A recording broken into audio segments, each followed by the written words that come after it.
Hello, this is Humble Guy in Hawaii, and this video covers a custom Borderlands 2 The Hunt spreadsheet for the Hunt Before the Storm, April 4th through the 13th, 2025.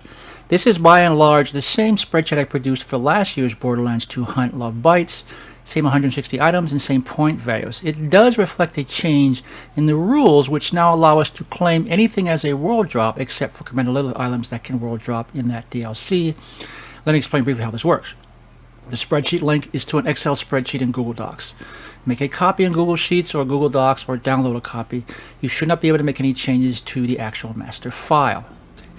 As an Excel spreadsheet, it has certain features that may or may not be fully functional if opened in Google Sheets or some other spreadsheet program. These include the leftmost column cells, which when filled with an X will change the color of that and several adjacent cells green, letting us know at a glance that we've already found that item. This is for our own reference. We still must claim the item on the official hunt page if competing. Claimed item point totals and the total number of checked off items will automatically be calculated and displayed at the top of the page, and any one of the columns can be sorted on by clicking on the downward pointing triangle at the top of each. Okay. Again, some or all of these may not be fully functional. The spreadsheet is also locked in such a way as to prevent accidentally changing any of the entries. All the cells except those on the far left and the row of column headers are locked. The sheet can, however, be unlocked using the Unprotect Worksheet button in the Review tab. There is no password. With that in mind, this is how the spreadsheet is organized. After the leftmost column, the next four list point value, name, item type, and a rarity code for each item. Any of these columns may be sorted on.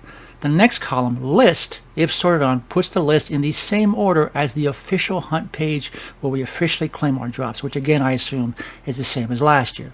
The next two columns, WD and L1C, if sorted on, put the list in one of two different orders. The L1C column refers to location 1 code. This is the column I suggested normally sorting on during the last hunt. This puts all items in order according to when we reach the locations of their dedicated sources as we play through the game. Now, if you want to farm as you go, this is how you would do it.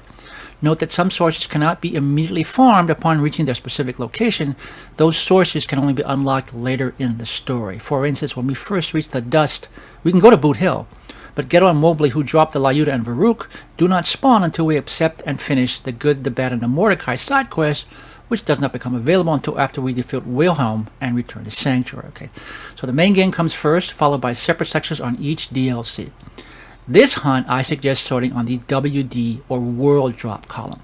This column sorts on the same criteria as the L1C column, except it separates out all World Drop items and places them at the bottom of the list in alphabetical order. This is how the sheet is currently sorted. Okay, actual world drop items start with the Avenger and have green tinted entries in the WD column.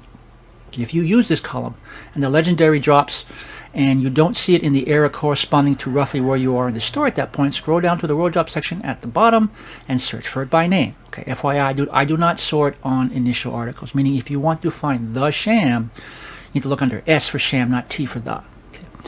Because a good third of the list can world drop and can now be claimed as such, farming these items as we go prior to reaching max level is now not terribly efficient.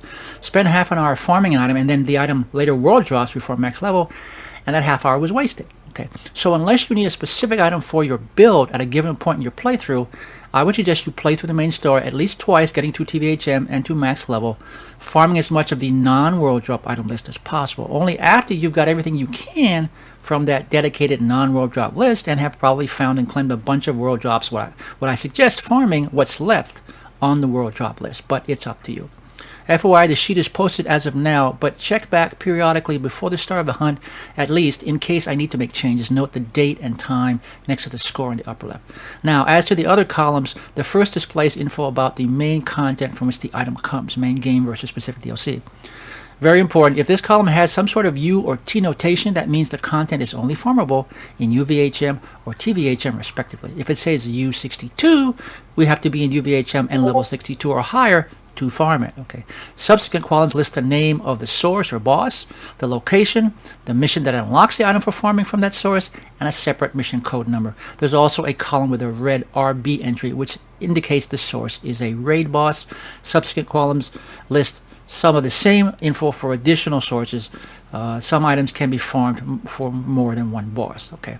And that's it for now. If you have questions or suggestions, please let me know in the comments below. Good luck on the hunt. Stay safe, and thanks for watching.